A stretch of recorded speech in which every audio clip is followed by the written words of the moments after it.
Ravishankar sir और आज आप आरएसएस एजुकेशन ग्रुप के अंतर्गत अध्ययन कर रहे हैं समास के भेद का। तो आइए अध्ययन करने से पहले आप हमारे चैनल को सब्सक्राइब और लाइक अवश्य कर दें, जिससे हमारी सभी वीडियो आपको आसानी से प्राप्त हो सके। तो अध्ययन प्रारंभ करते हैं समास के भेद का। सर्वप्रथम अध्ययन करते हैं अव्ययी भाव समास का।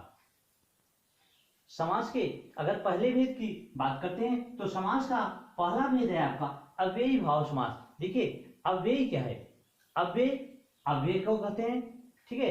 अव्यय का अर्थ क्या होता है? अव्यय का अर्थ उपसर्ग से होता है, अर्थात उपसर्ग को ही अव्यय कहते हैं। और अव्ययी भाव समास की अगर बात करते हैं तो आप इसकी परिभाषा डेफिनेशन लिख सकते हैं कि जिस समास का पहला पद प्रधान होता है, अर्थात जिस समास का पहला पद प्रधान हो और उस समास का पहला पद अव्यय भी हो, यानी दोनों हो, पहला पद प्रधान होता है तथा पहला पद अव्यय होता है, तो उसे क्या कहते हैं? अव्ययी भाव समास कहते हैं।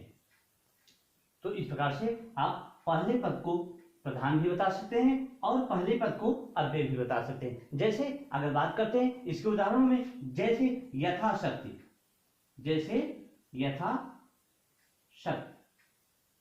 ठीक है, यथाशक्ति या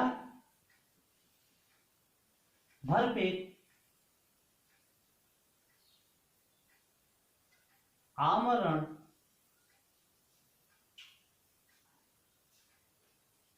बेपरवाह,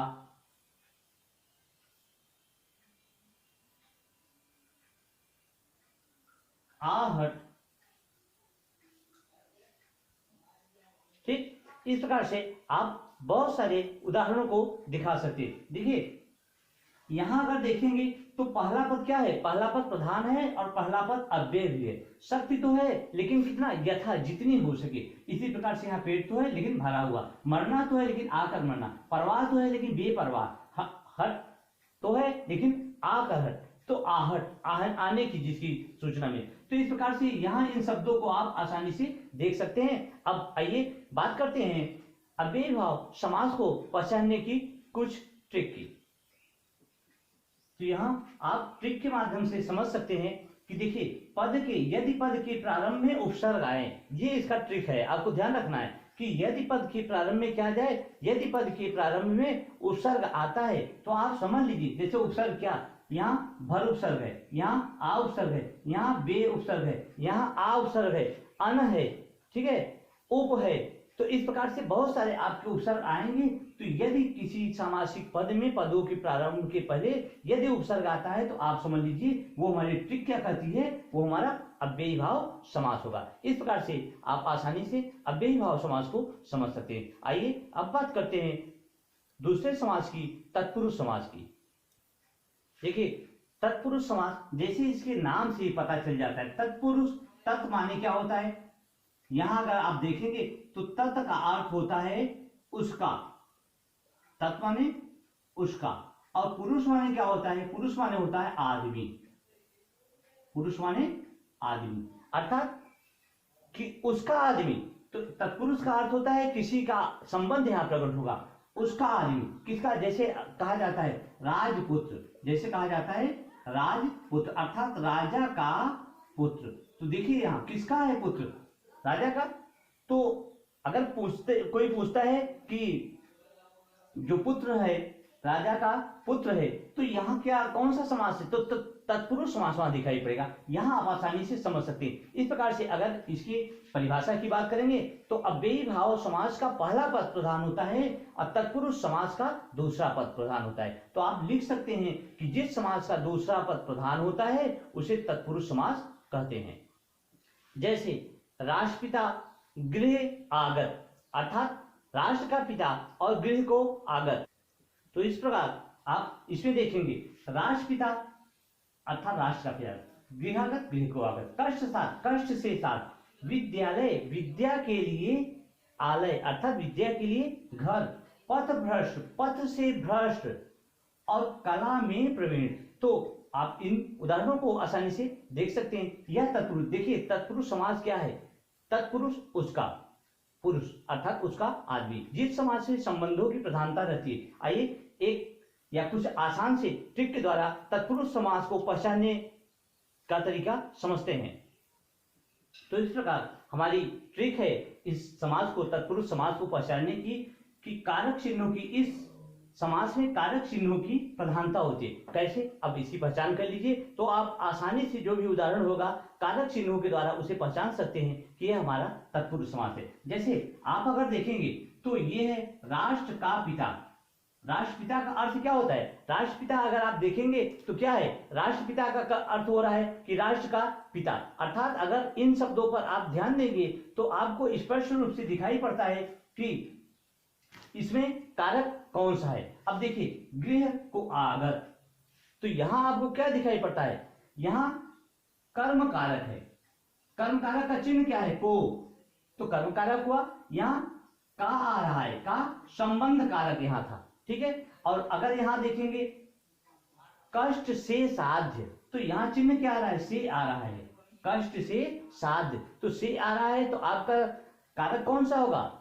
तीसरा कारक होगा, यानी करण कारक। कर्ता ने कर्म को करण से आपका ट्रिक कहता है, तो करण कारक होगा। यहां देखिए विद्यालय, आलय माने क्या होता है? घर होता है। विद्या के लिए आलय, तो ये आपका कौन सा कारक हो रहा है? ये आपका चौथा कारक हो रहा है, संप्रदान कारक, ठीक है। संप्रदान कारक का चिन्ह है को या के लिए, तो के लिए विद्या के लिए आलय। और अगर आप इसको देखेंगे पथ भ्रष्ट, पथ माने रास्ता, भ्रष्ट माने अलग हो जाना, रास्ते से अलग हो जाना। तो किसी भी चीज से अलग होने के लिए पंचमा, पंचमी, तो यानी अपादान कारक। पंचमी विभक्त है, अपादान कारक है, तो यहाँ कारक देखेंगे तो कारक चिन्हों की से के द्वारा कारक चिन्हों की प्रधानता हो रही है। कला प्रवीण, कला में प्रवीण, आप देखेंगे अधिकरण कारक है, कला में प्रवीण। तो इस प्रकार जितने भी उदाहरण हैं, जब आप उन्हें तोड़ कर देखेंगे, समास का विग्रह करके देखेंगे, तो आपको आसानी से उनके ट्रिक से पता चल जाएगा कि हमारा कौन सा समास है। आइए नेक्स्ट समास का अध्ययन करते हैं। तीसरा समास है आपका कर्मधारय समास। तो कर्मधारय समास के पहले एक समास आपका इसी में और आता है, तत्पुरुष समास के अंतर्गत।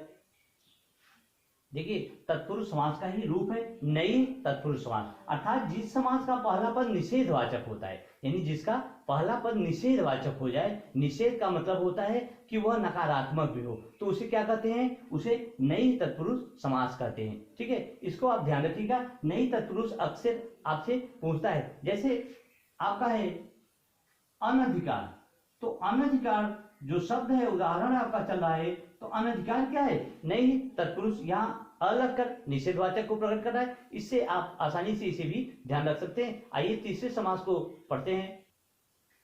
देखिए, अगर बात करते हैं कर्मधारय समास की, समास के तीसरे भेद अर्थात कर्मधारय की, तो कर्मधारय समास क्या है? जहां विशेषण विशेष का संबंध हो, अर्थात जहां उपमेय और उपमान का संबंध हो और तथा विशेषण और विशेष का संबंध होता है, वहां कर्मधारय समास होता है, अर्थात उसे कर्मधारय समास कहते हैं।